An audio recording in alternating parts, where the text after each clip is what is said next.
कक्षा 5 की हिंदी की पाठ्य पुस्तक रिमझिम भाग 5 का ये पाठ जोड़ा सांकों वाला घर।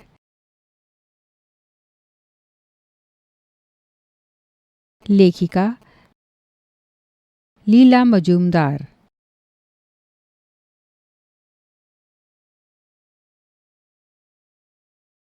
पृष्ठ संख्या 137 से 139 तक।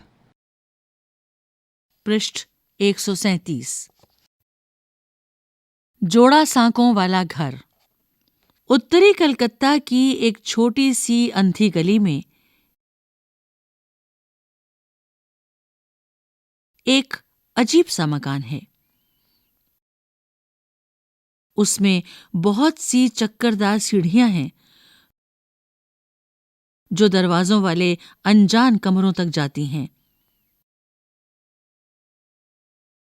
और उसमें ऊंची नीची जमीन पर अलग थलग छज्जे और चबूतरे हैं।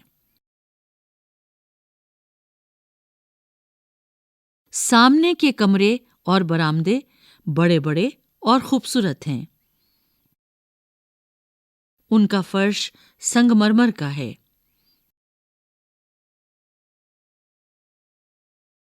लंबी खिड़कियों में रंगीन कांच लगे हुए हैं। उस अहाते में कुछ और बड़े बड़े मकान हैं। घास का मैदान है, बजरी का रास्ता है और फूलों वाली झाड़ियां हैं। पूरी जगह को ऊंची चारदीवारी ने घेर रखा है। उसमें दो बहुत बड़े फाटक हैं जो अंधी गली में खुलते हैं।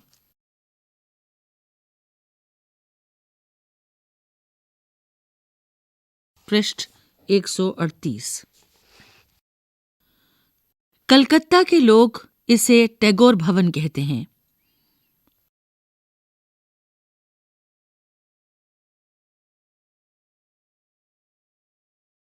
अब से लगभग 200 बरस पहले ईस्ट इंडिया कंपनी के जमाने में यह मकान बना था।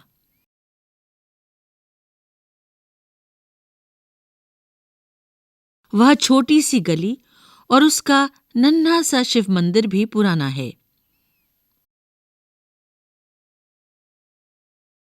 उस सारी जगह पर पुरानेपन की छाप आज भी मौजूद है।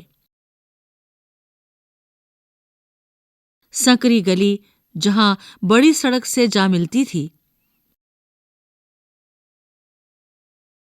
उसके कोने पर एक छोटा अहाता दिखाई पड़ता था।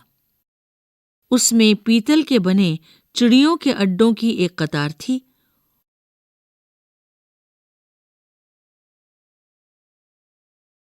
और हर अड्डे पर भड़कीले रंगों वाला एक एक काकातुआ था।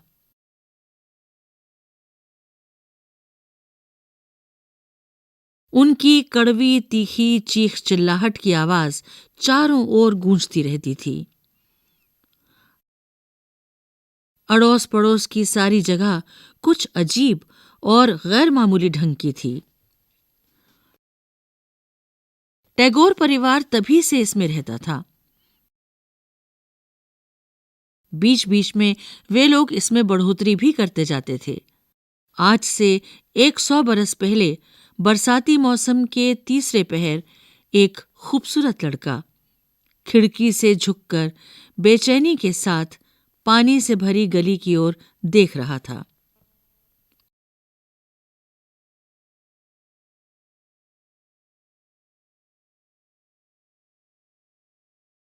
उसने मामूली सूती कपड़े और सस्ते स्लीपरों की जोड़ी पहन रखी थी। उसके केश कुछ ज्यादा ही लंबे थे। वह ऐसा लग रहा था जैसे कितने ही दिनों से उसकी हजामत न हुई हो। कुछ लोगों का कहना था कि वह लड़की जैसा दिखता था। एक बार उसके स्कूल के एक साथी ने यह अफवाह फैला दी कि वह सचमुच एक लड़की ही है जो लड़कों जैसे कपड़े पहनती है।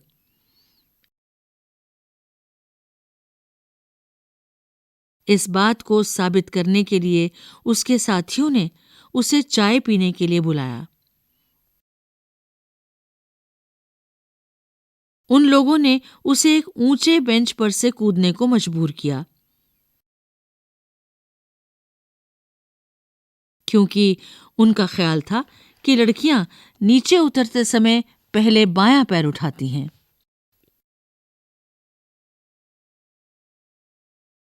पृष्ठ 139। वह कूद तो गया, लेकिन बहुत दिनों बाद तक उसे उस चाय पार्टी के बारे में कोई संदेह नहीं हुआ। लड़के का नाम रविंद्रनाथ या संक्षेप में रवि था।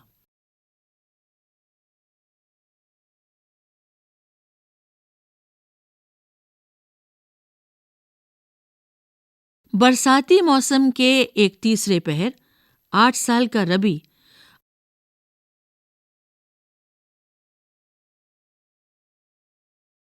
अपने मास्टर के आने की राह देख रहा था।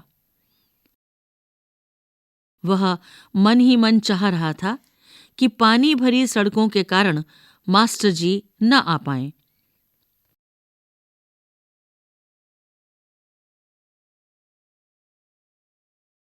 लेकिन अफसोस, वक्त की पूरी पाबंदी के साथ उसकी तमाम उम्मीदों को मिट्टी में मिलाता हुआ सड़क के मोड़ पर पैबंद लगा एक काला छाता दिख पड़ा।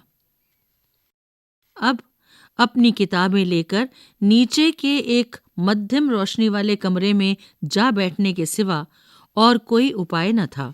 उसकी आंखें नींद से बोझिल हो रही थीं, लेकिन रात में देर तक पढ़ना था। अंग्रेजी, गणित, विज्ञान, इतिहास और भूगोल, यहां तक कि आदमी के शरीर की हड्डियों की जानकारी पाने के लिए उसे एक नर कंकाल को भी हाथ लगाना पड़ता था। यह अजीब सी बात थी कि मास्टर जी के जाते ही उसकी आंखों की नींद गायब हो गई। उस जमाने में बिजली की बत्तियां नहीं थीं। यहां तक कि गैस की रोशनी का भी ज्यादा चलन नहीं था। पानी के नल का भी कोई पता नहीं था। नीचे के एक अंधेरे कमरे में, जहां सूरज की रोशनी नहीं पहुंचती थी, मिट्टी के घड़ों में भरकर साल भर के लिए पीने का पानी इकट्ठा किया जाता था। नन्हा रवि जब कभी उस कमरे में झांकता, उसका बदन सिहर उठता था। लेकिन घरवालों को नदी का भरपूर पानी मिल जाता था, क्योंकि सीधे गंगा से नहर खोदकर पिछवाड़े के बगीचे और अहाते में लाई गई थी।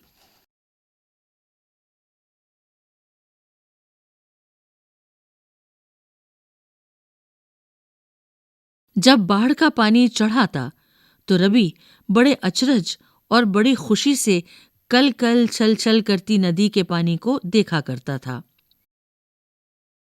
जो सूरज की किरणों से रोशनी लेकर चमक चमक उठता था। कभी कभी छोटी मछलियां धारा के साथ बह आती थीं और उस छोटे से तालाब में फिसल जाती थीं,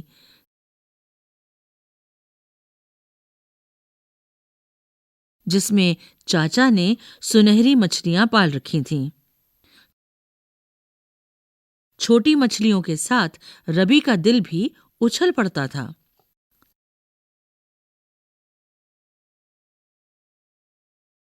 सचमुच वह अचरज भरा मकान था, लोगों की भीड़ से भरा हुआ। पिता, माता, चाचा, चाचियां, भाई, बहनें, चचेरे भाई, भाभियां, दोस्त, दोस्तों के दोस्त, कलाकार, गाने बजाने वाले, लेखक, सभी थे वहां। अब यह घर शांति निकेतन का एक हिस्सा है।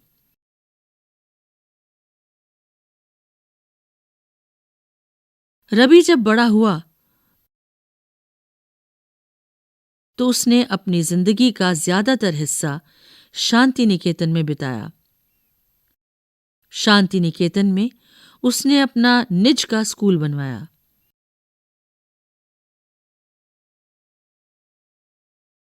यह जगत प्रसिद्ध शांति निकेतन विश्वविद्यालय के एक अंग के रूप में आज भी वहां मौजूद है।